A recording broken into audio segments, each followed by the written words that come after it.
UFC 310, Alexandre Pantoja versus Kai Asakura just ended, and this is going to be my UFC post-fight. We'll go through every fight on the card. Shavkat Rakhmonov versus Machado Garry Ciryl Gane versus Alexander Volkov, Movsar Evloev versus Aljamain Sterling. We're going to go through all the fights on the card, but I'll start off by saying this. UFC 310, I felt like it delivered. I thought it was a decent fight card. It wasn't the craziest fight card ever. But top to bottom, I enjoyed the majority of these fights. Let's jump right into it. First fight of the night, we have Nzechukwu versus Łukasz Brzeski. Nzechukwu gets a brutal first round KO. This was a kind of competitive fight up until the KO. Both guys had landed shots on the feet. And I felt like Nzechukwu was winning for sure. And then as the fight went on, it just seemed like Nzechukwu was just getting a little bit better of Brzeski. Brzeski like feinted a couple half-hearted takedowns, never really committed to it. And then Nzechukwu lands a nasty right hand, drops him, hammer fists him into oblivion, and gets the first round KO. It was like the last 10 seconds of the very first round. So, there's not much to say about this fight. What am I going to sit here and spend 5 minutes talking about a super low-level heavyweight fight? I mean, even Rogan on commentary was saying, yeah, man, just a couple wins at heavyweight and you're automatically a contender. Yeah, because heavyweight sucks. Heavyweight literally sucks. And once Jones is gone, the division is just basically Tom Aspinall at this point. That's all we got. Nzechukwu, future title shot incoming. He's 2 wins away. He gets it done. First round KO over Łukasz Brzeski. Next fight on the card, we have Guida and the boys versus Chase Hooper. Chase Hooper gets the first round armbar. Listen, there was quite a few takedowns in the first round. There was like a nasty hip toss by Chase Hooper. There was another takedown by Chase Hooper where he was in a really good position, had the back, was kind of setting up the armbar. Guida kind of shook him off. And then I think it was a single leg that Hooper shot on. I think Guida went for a guillotine at one point, but then there was a single leg by Chase Hooper. And he's just so wormy, man. I talked about this in my prediction. I think I picked Chase by first round sub. But yeah, Chase is just so wormy. Guida's like trying to stand up. Chase Hooper just snatches up his back and then just worms his way to an armbar. Guida tries to like flail out of it, and then he flips over and he's just in a bad position. Chase Hooper extends the armbar. Guida taps out. It's time for Guida to retire. There's a lot of guys on this card that just need to retire. They're looking real bummy lately, and they're getting old. Guida took forever to walk out. I honestly, I'm going to be honest, I can't stand Guida anymore. Dude faked his retirement for a moment on the mic. He takes 75 minutes to walk out because he wants all the attention. And I feel like he's a guy that's just having trouble letting it go, man. I feel bad for him in a way. But yeah, he loses. He gets armbar. Chase Hooper's grappling looks incredible. He won on the feet. Guida really wasn't able to do anything. He had a couple decent scrambles. But at one point he gets hip tossed badly. And then, basically just Chase Hooper worms his way to his back. I think he took his back twice, but eventually found the armbar. Nasty, slick submission from Chase Hooper. Gets it done, and he's actually legit lightweight contender, to be honest. I mean, I know he's not like top 15 yet. Let's pump the brakes. He beat Guida and the boys. But, man, Chase is looking better with each and every fight. I know he still looks like a 12-year-old boy. But, man, he looks better in each and every fight, and he gets it done against Guida and the boys. Next fight on the card. By the way, guys, if you could do me a favor, it is currently 5 a.m. I'm breaking down this card for you boys. I'm standing because I sat so much tonight. If you guys could like the video, subscribe to the channel, I would greatly appreciate it. We have Michael Chiesa versus Max Griffin. Michael Chiesa gets a third round rear naked choke. What's there to say, man? Griffin looked horrible. He had his back taken multiple times throughout the fight. First round had his back taken. I think it was a standing back take. Chiesa was looking for the rear naked choke. Griffin is able to scramble out. But then Griffin, he's never able to make anything of the opportunities on the feet. He just looks like shit, and Chiesa kind of circles and lands a couple shots. At one point, I think it was in the second round, Chiesa was landing pretty good uppercuts. And like Max Griffin, it's like he's never able, even when he's able to get up and get out of bad positions, he wasn't able to make the most of it on the feet. And eventually in the third round, Chiesa shoots a takedown, gets his back. Max Griffin ain't got no more fight left in him, and Chiesa just locks up the rear naked choke. Griffin tried to survive. He tried to grit it out, but eventually he finally taps. I'm going to be honest, both these guys need to retire at this point. Chiesa, I mean, he looked all right. He said something about another run. Or a run at what? A run at getting a win streak? There's no way Chiesa meant a run at the title, right? Somebody said that. I don't know if I believe that's what he meant. I think he meant like one more run, get a couple good wins or something along those lines. He beat Max Griffin, fair enough. Yeah, I mean, both guys look old. They look slow, but Chiesa's grappling was just clearly way better than Max Griffin, and he finds the rear naked choke. Next fight on the card, we have Cody Durden versus Joshua Van. This fight was really solid. First round was the only real competitive round, if we're being honest here. I mean, Durden got an early takedown. I think it was, I don't know if it was it was a double leg or whatever, but Durden got an early takedown, but did no control. Not no control, did no damage. Had the control, was wrapping up the legs, and it looked like, oh, maybe he's going to out-grapple Van for this whole fight, but Van eventually got up, was starting ripping to the body, landing jabs, and Durden had some success, but really not much. I scored round 1 for Van. Round 2, Van started to pick it up, was just smashing him with shots, landed an early head kick in the second round as well, ripping him to the body, busting him upstairs. I thought he was going to finish him in the second round. Durden had a little bit of fight in him, so I wouldn't necessarily call this a 10-8. But then the third round, Joshua Van went out there and wrecked him. He was landing just big shot after big shot. Durden was hurt multiple times. I think it was in the second round as well. There was times where Durden would like get hurt and like shoot on a sloppy takedown and kind of be on like a knees or a squatted position, just roll to his back and pray for 10 seconds to be able to just survive and relax, essentially. And then the ref would wave him up. Van would wave him up. There was a nasty big knee by Joshua Van in the third round as well. I thought the third round was a 10-8 round. Van really beat the brakes off of him. Solid win from Van after coming off a loss not coming off a loss, 2 fights ago. Had a loss to Charles Johnson where he got clipped, and Charles Johnson was arguably already winning that fight. And Durden's a tough guy, man. I mean, I thought this fight was, I know everyone's picking Van, I picked Van, but I thought this fight could go to Durden. Durden's pretty good decent striker, and has the grappling. But Van shut it all down. And of course, in typical Van fashion, he builds as the fight goes on. In every single fight, he gets better as the fight goes on. And they did the exact same in this fight. First round was competitive. I think it was the Kevin Borjas fight. Competitive round. And then Van starts to pick it up. I mean, the body shots were filthy. Ripped him to the body. Had Durden playing a guessing game. And wins via decision. Dominant decision. Next fight on the card. Chris Weidman versus Eryk Anders. Dude, Chris Weidman got his ass beat. Second round TKO for Eryk Anders. Perfect pick by me, by the way, just so you guys know. Listen, first round, Anders caught a kick. No, wait.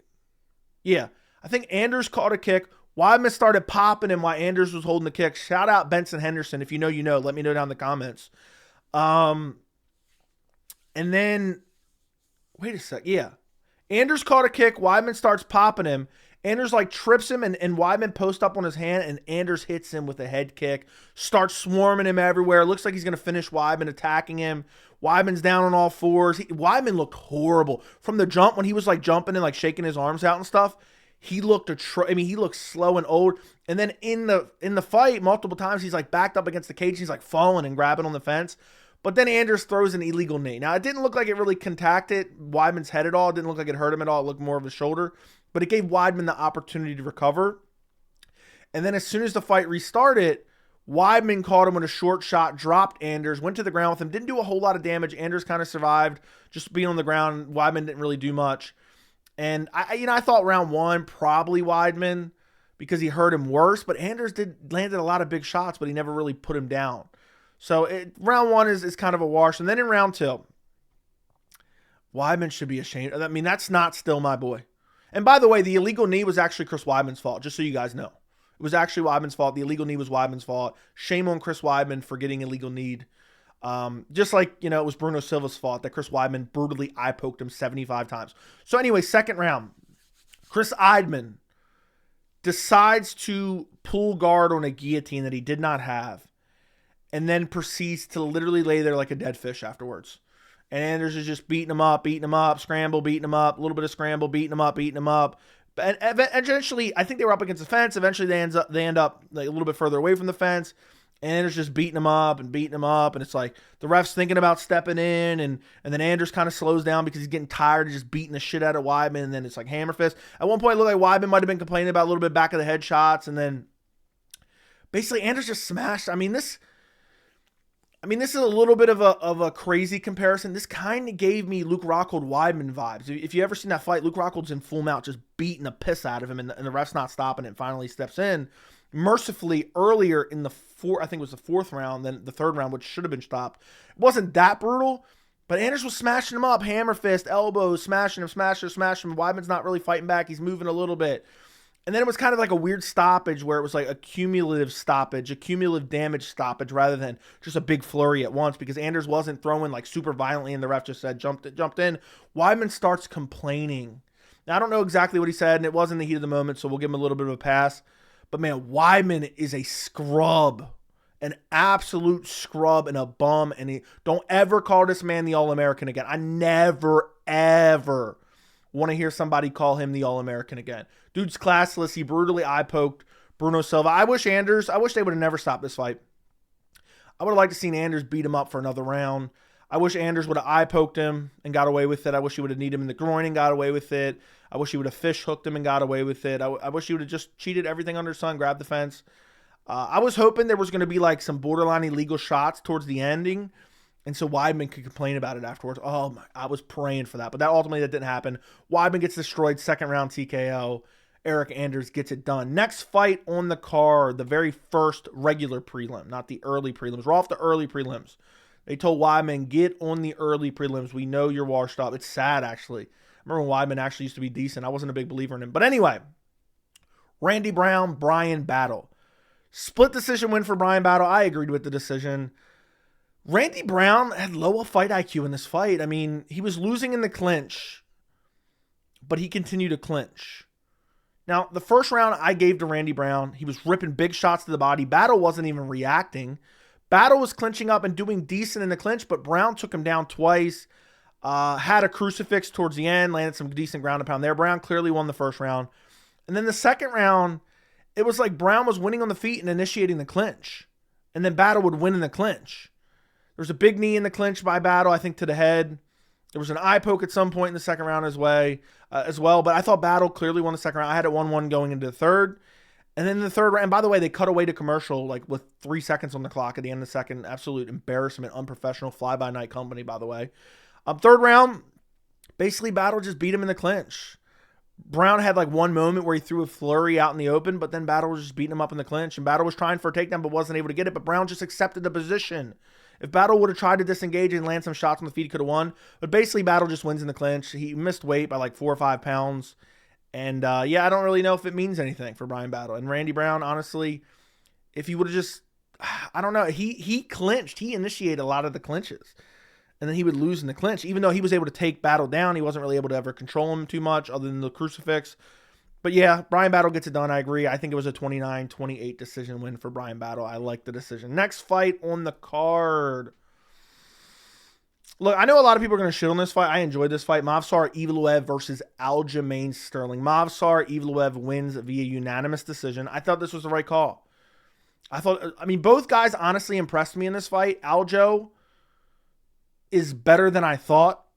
I underrated Aljo for a while, then I overrated him for a little bit. Now I've been underrating him again. Aljo did better than I thought, but I thought Movsar clearly won this fight. I want to start off by saying this. This fight told me one thing that now I know for sure. The O'Malley win over Aljo was a complete and utter fluke. I say that with the utmost confidence. Aljo was out grappling Movsar for long periods of time in this fight. Not enough to win the fight, but for long periods of the fight. I mean, he got a takedown early in round one, and I think it took all the way till like about 1 minute left when Movsar evaded Sterling. Got out of the position that Sterling got into a dominant position because Sterling was controlling him and beating him up. It wasn't even beating him up, honestly. You know what? That's why he lost the first round, in my opinion. I mean, you could give Aljo the first round, but Aljo wasn't doing any damage. Controlled him for the first 4 minutes. Movsar, when he finally escapes and gets into a dominant position himself, starts just throwing good shots, ground and pound, ragdolls Aljamain Sterling backwards, starts landing some good ground and pound. I thought Movsar took round one. You could give it to Aljo. And then round two, I mean, Movsar clearly won round two. At one point in round two, I'm trying to think. Round two was the round that Movsar landed, I think it was a big right hand. It was a big right hand. I think it was off a kick. Landed a big right hand, hurt Sterling, then took him down. Had the crucifix at one point, landed some short shots. And yeah, I mean, Aljo just was trying to scramble. Movsar was scrambling better, landing better shots, doing ground and pound. I think late, Aljo had him like up against the fence, but like wasn't really doing anything. And I think in round 1, there was a crazy scramble where Movsar had the crucifix from the bottom as well. But yeah, the last minute of round 1, Movsar won and did damage, so I thought he won. Second round, clearly Movsar. First round, you could give to Aljo. And then the third round, Aljo just held on to him for like a half a round. Had like a weird slam where Evloev's like arm was tied up in like a weird position. I thought he could have injured his shoulder on the slam. And then Movsar scrambled out, ended up getting the back, did some ground and pound, landed some good shots, and I thought stole it again. Basically, Sterling, I don't understand Sterling. Like, is he immune to throwing any ground and pound? Threw no ground and pound this entire fight. Did absolutely no damage. I don't know how this says he had 45 strikes. I don't remember a one. Let me be clear on the ground, okay? Aljo did actually land some shots on the feet, which actually didn't look horrible on the feet. But on the ground, he wasn't throwing anything. And then when Movsar would get in a dominant position, Aljo would flail around, but then there was times he would just like lay there like a dead fish, like at the end of the third round. It was a horrible look. So I thought Movsar bare minimum 1, 2, and 3. I think he can make it 30-27 for Evloev. Dana White sarcastically like kind of shit on this fight afterwards. I thought it was a good fight, and I thought it was absolutely atrocious that this was on the prelims. Should be arguably a number 1 contender fight in the featherweight division. They got this on the prelims. What an absolute and utter joke, but they hate both the guys. They didn't even show their walkouts. Next fight on the card, we have Vicente Luque versus Themba Gorimbo. The Rock can't fight your fights for you, Themba. Themba stepped in on short notice, landed a couple kicks. Luque caught him. I think it was a short right hand, dropped him, immediately locked up the anaconda choke. That's it, choked him out cold, put him out cold. Luque, good to see Luque back and not taking any damage. I thought he was a complete dead body after what happened against Buckley. Basically folded up and quit against Buckley. But man, he gets a win. He didn't take any damage, so I'm happy for Luque. You could see he was elated to get a win. I mean, what would he... Honestly, if he did this to Themba, I would have picked Luque over Diaz. What would he have done to Nick Diaz? Nick Diaz hasn't won a fight since I was like 13 years old. Maybe 14. How the hell was Nick Diaz going to step in here when he's out like lighting fires on the side of the road, like smoking meth and whatnot? Luque would have absolutely murked Nick Diaz, who quit like 3 years ago against Robbie Lawler, who was on the way out as well. But yeah, Luque goes out there and anaconda chokes Themba. I keep wanting to say Themba, but it's Themba Gorimbo, and gets it done. Next fight on the card, the featured prelim. This was the funniest fight on the card. Anthony Smith gets TKO'd in the second round. Oh my God, this was horrific. Look, Reyes outstruck him the entire fight. Early was landing good body kicks, landing good punches. Smith was like taunting at one point in the first round, and Reyes just pumped him up with a few jabs and then smashed him some more. Yeah, I mean, Anthony Smith landed some moments, landed in some moments, but not very much. And then in the second round, Smith looked for a takedown. Reyes started elbowing him to the side of the head. Eventually, Smith just kind of goes to the ground and curls up into a ball. And Reyes is just smashing him elbows. I mean, take away this dude's nickname of Lionheart. This dude is a scrub. And he quits in every fight. He rolls up into a ball and quits every single fight. And that's what he did here. He just rolled around, absorbing damage, not even trying to get up. Then when the ref finally stepped in, he stayed there. He just stayed there. Then he takes off the gloves and he stays there and he's like getting real emotional. I'm like, oh man, I feel bad for him. He didn't want to hang up his gloves, but thank God he finally is. He gets on the mic and says, I gotta think about it. Dude, we don't want to see you fight anymore. Maybe on paper you're good, but damn. I mean, this was... Reyes looked like a world beater out there, okay? And I mean, that's a bit of an exaggeration, and Reyes was a dead body not that long ago. I told you he had a faint pulse. But man, Smith is... think Smith's whole entire game plan in the second round was like, let me lay in a fetal position and get elbowed. Now, Reyes was kind of throwing some of these like borderline 12-6 elbows, but he was coming like, pause. He was coming in at just enough of an angle, not that it mattered because it was 12-6 anyway, but the point I'm getting to is he was coming in at an angle where he wasn't landing on the back of the head because there were some shots that were getting close, and I was like, oh, Anthony Smith, he's going to quit. He ain't going to pull a John Jones here. But man, Smith looked horrible. Why is he curling in a ball every single fight? He did it against Ankalaev. He's done it multiple times. He just quits in every fight now. And then he goes on his podcast and makes excuses. Then he doesn't retire afterwards. Like, why do we even give this dude a post-fight interview? Did he take off his glove for a post-fight interview? Is that what he did? Who wants to see him fight anymore? Atrocious performance from Anthony Smith. Like, when I see stuff like this, I'm like, why am I even watching this sport? Like, if I introduce someone new to the sport, they'd be like, what the hell is this? You know, there's the people that say, you just like watching people get the hell beat out of them. That's essentially what this was. This was a bad look for MMA. Dominick Reyes wins via second round TKO. Good on Dominick Reyes, man. Getting some of that confidence back, looked clean, and was able to destroy Anthony Smith as he curled into a fetal position. Next fight on the card, opening up the main card, we have Nate Landwehr versus Doi Ho Choi.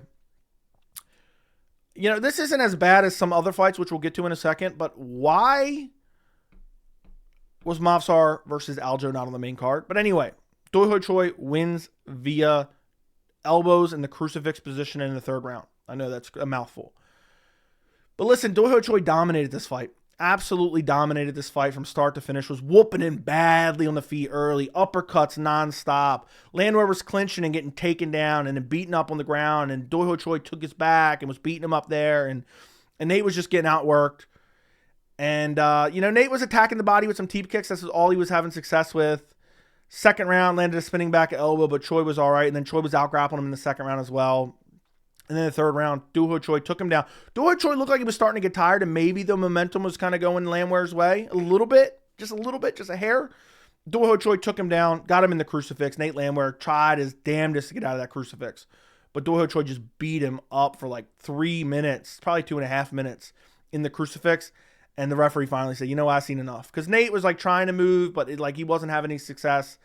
And Doi Ho Choi was just beating him up. So, good win for Doi Ho Choi. Calls out Bryce Mitchell later, which is a fight that I would absolutely love to see. Now, especially we've seen Bryce, what he did to Kron Gracie, which we'll get to in a second.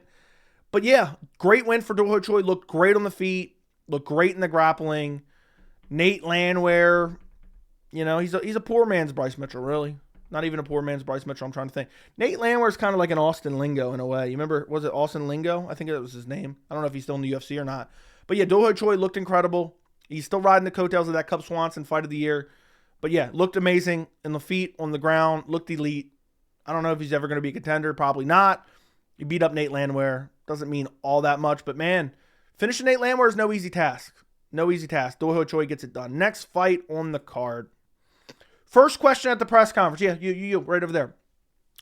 Dana, why was Bryce Mitchell, Kron Gracie prioritized over Movsar, Evloev, Aljamain Sterling? Which I know Dana's response probably would have been, oh, well, did you see that sick third round KO? I saw holy shit moments. This fight was garbage outside of the finish. Essentially, Kron pulled guard in the first round, and then Bryce did absolutely nothing, and Kron did absolutely nothing. Second round, Kron landed like one big shot as he marched forward, then pulled guard again. Almost kind of got close to an armbar up against the fence, kind of got a little bit scrambly there. And then in the third round, I guess you could give the second round to Kron Gracie. And then in the third round, he tries to do the same thing. This time, Bryce brings his arm up, Jordan Levitt style. I think Jordan Levitt, Matt Weidman, I think, brings his forearm up, puts it on the chin of Kron, and just slams him down. Hurts him with the slam, it appeared. And then, boom, 2 big elbows, slumps him out cold, saves the fight, to be honest. I mean, this was atrocious. This was an embarrassment. I mean, why is Kron Gracie in the UFC? Talk about privilege. Why is Gracie in the UFC? Get him the fuck out. He doesn't know how to fight.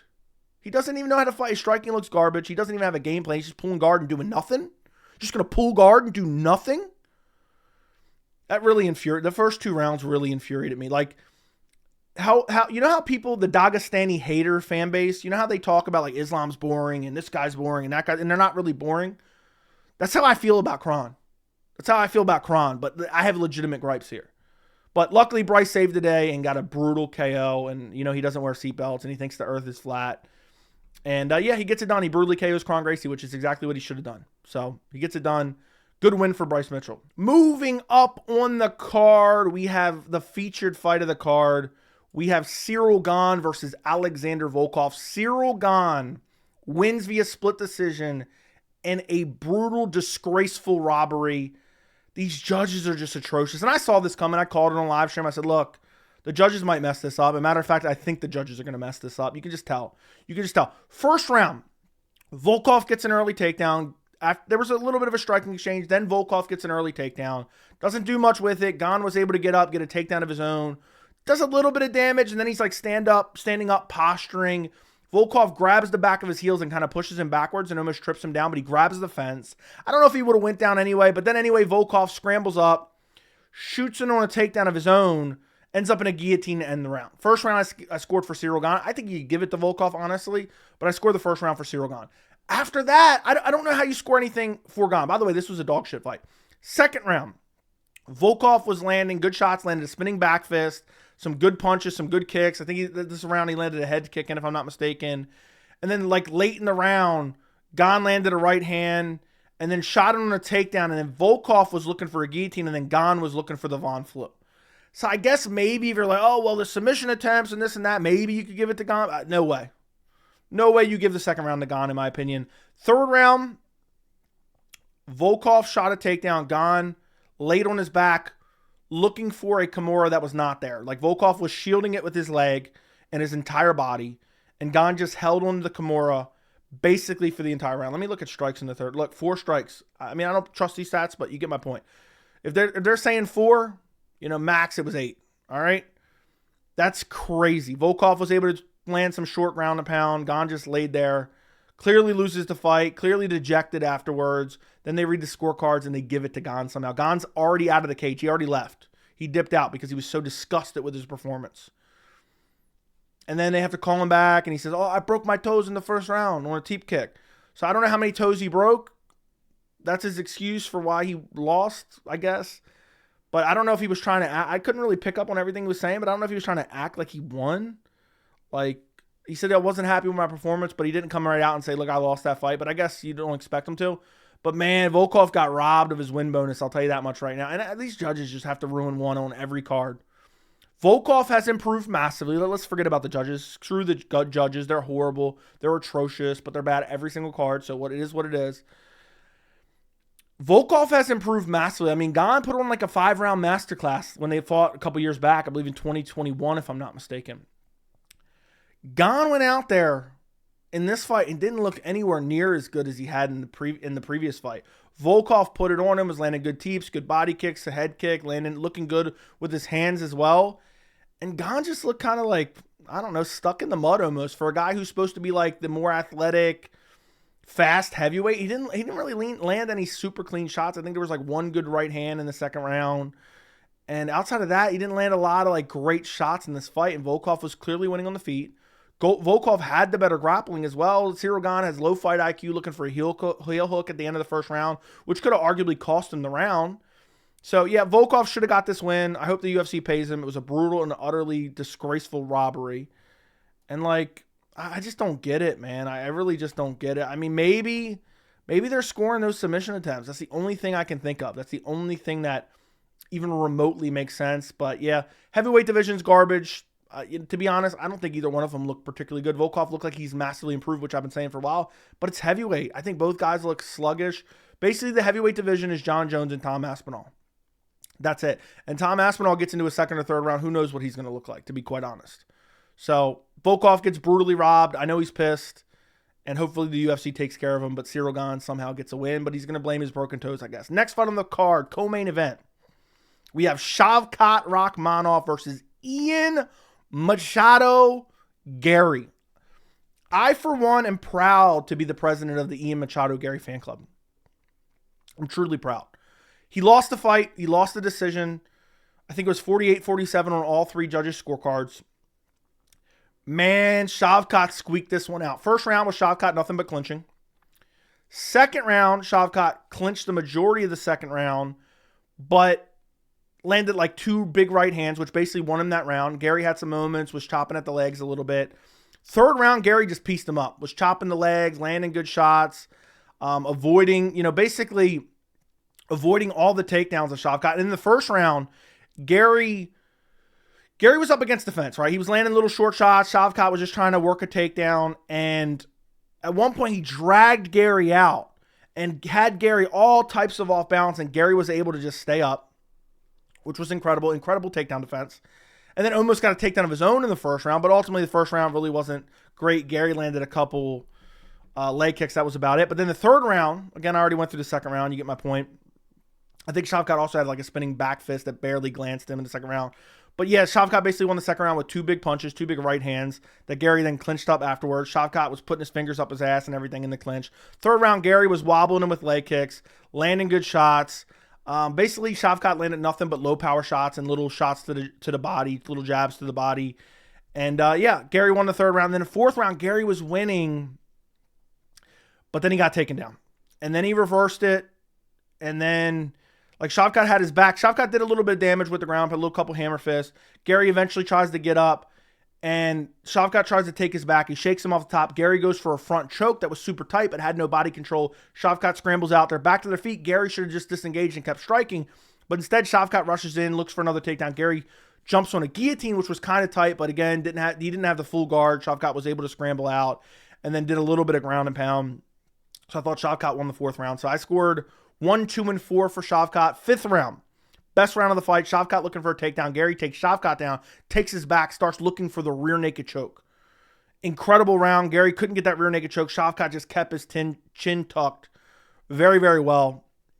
And essentially, you know, Garry just out-grappled him in that fifth round, and then Shavkat reversed position, but then Garry still had a body triangle, and it was a weird, awkward position. He almost reversed it, but Shavkat did no damage on top. Shavkat was clearly the more tired fighter. Eventually, they get back to their feet, and Garry outstrikes him on the feet as well. Nothing super notable or crazy. But yeah, Garry wins the fifth round, clear as day. And what's crazy to me, I mean, this was a 3-2 win for Shavkat, but is it really? I know I did my full breakdown. I encourage you guys to go check it out. I broke this fight down like 20 minutes in detail, every strike basically. Listen, Shavkat won, but he was kind of exposed. I saw this fight. I see that he loses to Bilal for sure. He definitely loses to Bilal. I would have picked Bilal tonight if Bilal was in the fight still. Man, that would have been a great pick because everyone would have been picking Shavkat. Garry went out there and proved how good he is. You know, and I've seen people in my, you know, I seen some comments before I jumped on here, and I already knew this. I talked about it in my breakdown. You're elevating Garry off a loss. No. I had the right idea of Garry's skill set going into this fight based off of other performances. The majority of people underrated Garry going into this fight. They're like, yeah, Gary's going to get smoked. Gary's going to get destroyed. Then he goes out there and, I mean, has a razor close fight with Shavkat. Like, Shavkat wins, but did he really? I'm not saying it's a robbery, but did he really? Shavkat just clinched up. Shavkat put on a performance tonight that the Dagestani haters act like Islam Habib put on, which they never put on. Shavkat just clinched for his life the entire time. Garry was chopping up the legs. Garry was landing good shots with his hand, pumping the jab. Landed like a head kick or two, I think, in the third round. And really, it was the oblique kicks. And his takedown defense looked incredible. And he even took down Shavkat and outgrappled. I mean, Garry landed the better shots, did more damage. Garry got into better positions on the ground. Shavkat essentially won just pushing him against the fence and literally doing no damage at all. And again, I thought he won. Based on the scoring criteria, he won 1, 2, and 4. Garry just had to be a little bit more active. But ultimately, and I broke this down again in the other video, I think this was what's best for Garry because I don't think either one of these guys that performed tonight beat Bilal. And Shavkat now has to go fight Bilal in his next fight. And I think he loses to Bilal. Garry gets to kind of rebuild, get back on a little bit of a winning streak. And so I think it's what's best for him. I think this fight, it showed to a lot of people who were vastly underestimating him before. Now they realize they got to go back and reevaluate. Oh, damn, he really beat Jeff Neal and never got touched. He absolutely destroyed Neil Magny 30-24. You know, MVP is one of the trickiest strikers on the feet, and he beat MVP and out-grappled him. So I think people were vastly underestimating Ian Machado Garry. I think he's a future champion for sure. I'm not even kidding at all. And I thought this was the best thing for Ian Machado Garry, better than a win, to be honest. Because guess what? He's going to learn from this. He's going to learn from this. He's going to get better. And I think he's already way better than a lot of people give him credit for. And he's not even in his prime yet. And he took this fight on 3 weeks' notice against Shavkat. Now, granted, Shavkat took it on 3 weeks' notice too. But you have to grade them both at a curve. But yeah, man, I think both guys, I think really Ian Machado Garry's stock goes up. Shavkat, for most people, stock goes down. I think it's about the same. I think it's about the same for where I was going into this fight. Shavkat, I feel like I had a good grasp. I rated him pretty well. And same for Garry. Garry was very, very close to getting this fight done. And imagine he would have got a finish. And first off, now, I mean, also, Shavkat's 19-0? Guess what? He didn't finish Garry. So, and I don't want to sit here and cheerlead the guy for not getting finished, but super competitive fight. Garry just a little bit more active in that first and second round, and he wins this fight. Next fight on the card, we have Alexandre Pantoja versus Kai Asakura, the main event for the flyweight title. I predicted this fight down to a T. Pantoja won via second round rear naked choke. First round was incredible. Crazy scrambles. Nasty knee by Asakura to the head of Pantoja. Nasty knee to the body to Pantoja as well. Pantoja landing some big clubbing shots. A left hand flash KO'd Asakura at one point, but Pantoja wasn't able to capitalize. He got some ground control for a second, but Asakura scrambled out and up. I think Pantoja got him down twice in the first round, if I'm not mistaken. And yeah, I mean, took him down, but Asakura was scrambling up and he was looking decent on the feet, but Pantoja was just marching him down, landing big clubbing shots.